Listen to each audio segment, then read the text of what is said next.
G'day everyone, it's Alistair here.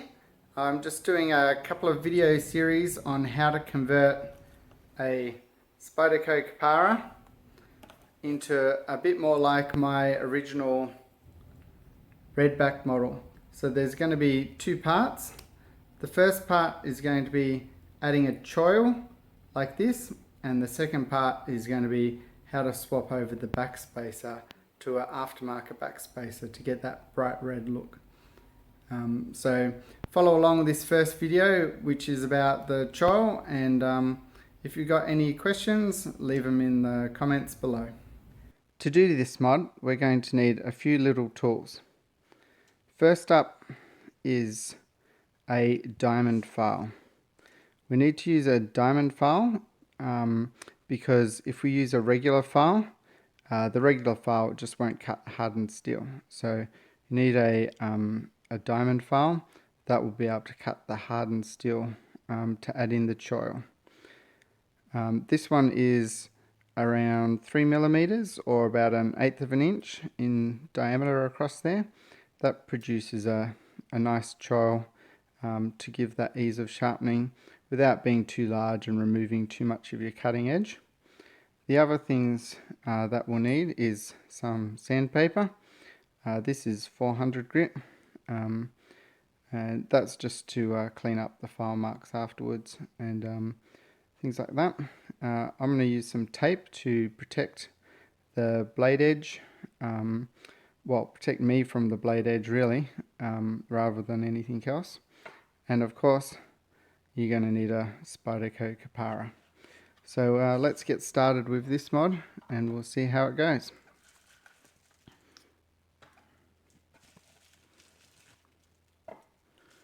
So the first thing is just to tape up that edge. I always put down some paper just so I'm not scratching up anything. But yeah, we're going to tape up the edge.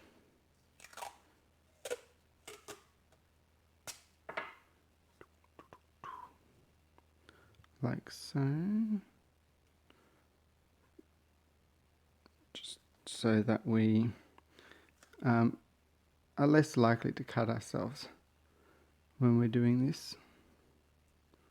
Leave a little bit away from the edge there, because I'll wrap that separately. So just fold that over. That just gives you a little bit of a chance. If you put your hand down on the blade, you're less likely to cut yourself than if you don't have it taped up. So the next one I'll wrap around, and this one will go all the way around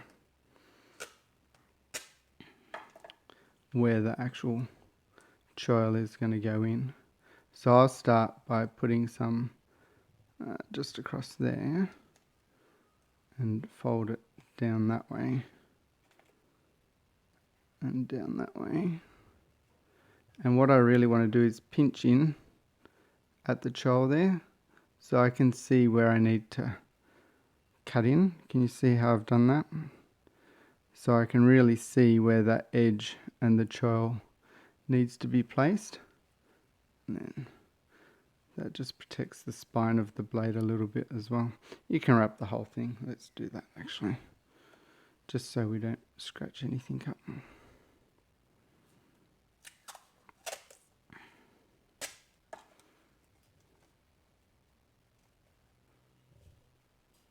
So tape is a knife maker's best friend really. We all use a lot of it.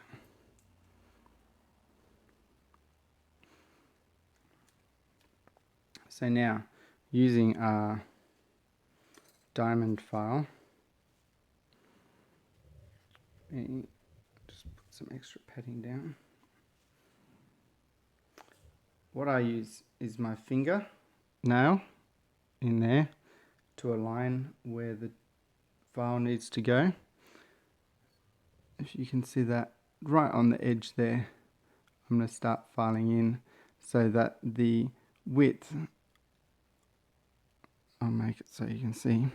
I just line up my fingernail with the choil there, and I put my file there so that it's going to go right against the corner of the plunge line there, and I'll just start filing in.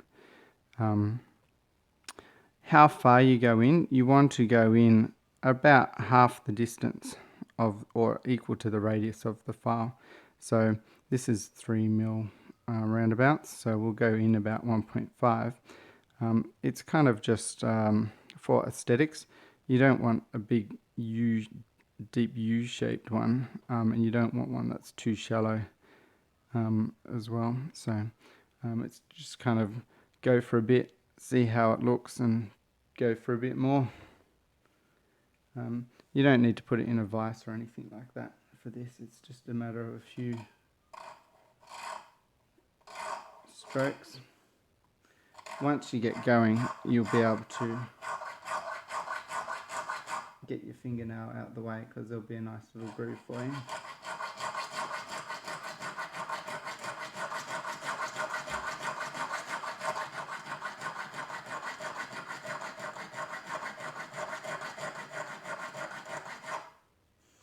And the tape kind of protects you if you're going to accidentally put the file against here. You're not going to file, you're going to hit the tape first, and you're not going to ruin your edge. So just have a look at how far in we've gone now. I think we probably want to go a little bit further than that.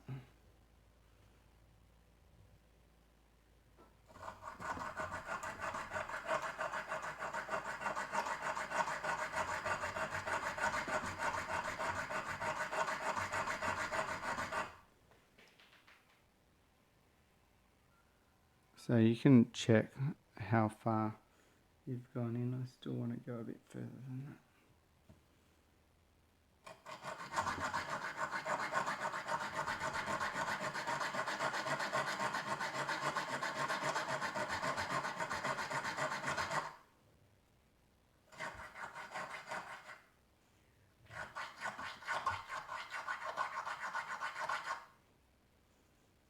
So that's looking pretty good, I think. If you compare that to where we're kind of ending up against the tape. Maybe a tiny bit more.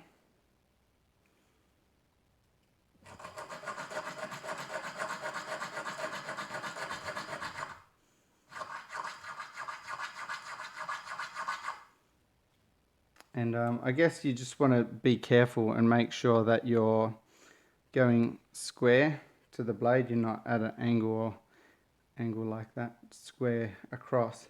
And then also you're not filing down or up, you're filing square that way. So you don't need a messy workbench to be able to do this. You can do it all just on a kitchen bench or something like that. So that's it, done with the file. The next thing that I will do is just wrap the sandpaper around just the handle of any old file. That's as long as it could be like, you know, just a bit of brass rod or anything like that. Brass rod might be a little bit too soft, it might bend, but and we're just aiming to get all the marks that we filed in there down to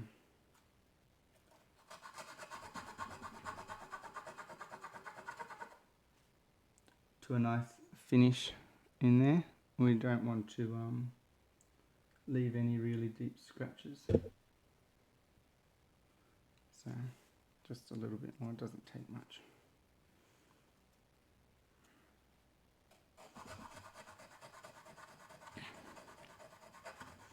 And the same applies here. You want to be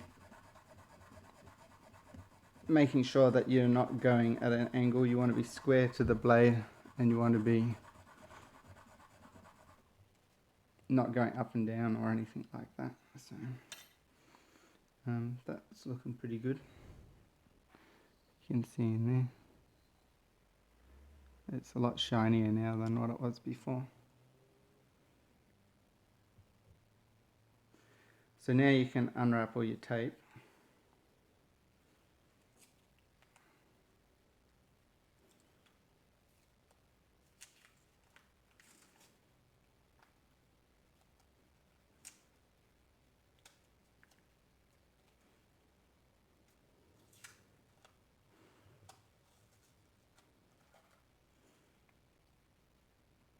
And there you have it. We've got a little choil in there now.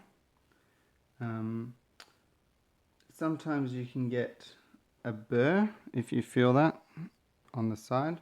Have a quick feel.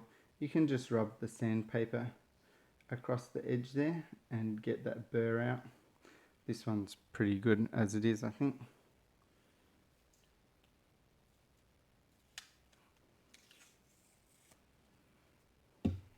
And there we have it. A choil added to your Spyderco Kapara. Modification 1 to convert it to a redback. The next modification will be replacement backspaces that I'm working on at the moment. So thanks for watching, and keep an eye out for the next video, which will have the backspacer modification in it.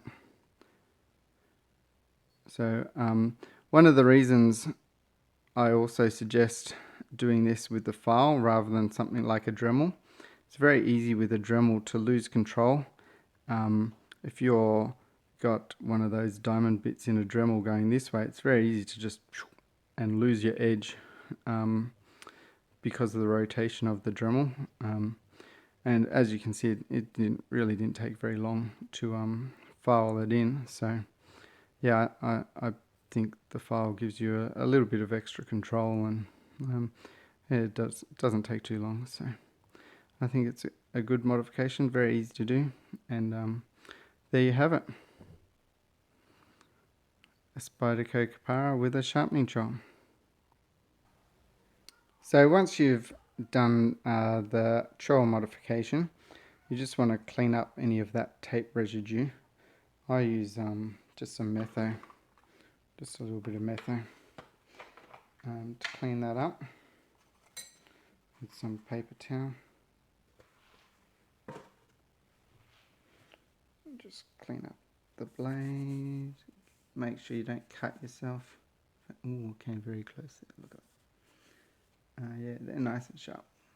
So just clean up any of that residue of tape that got on there.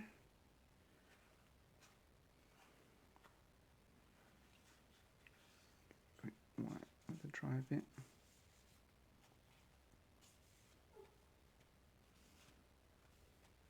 And then you probably want to put some oil or protectant on there.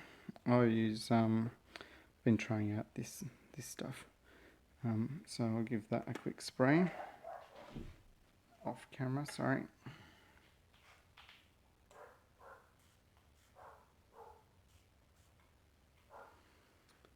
So I'll just rub that in over everything.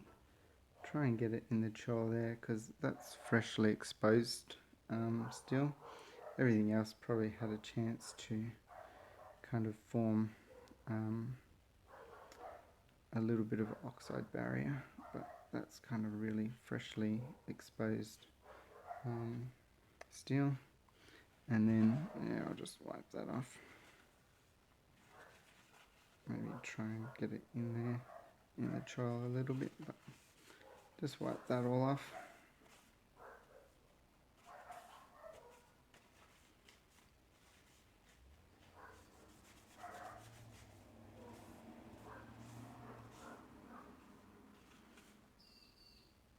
There you have it, all done.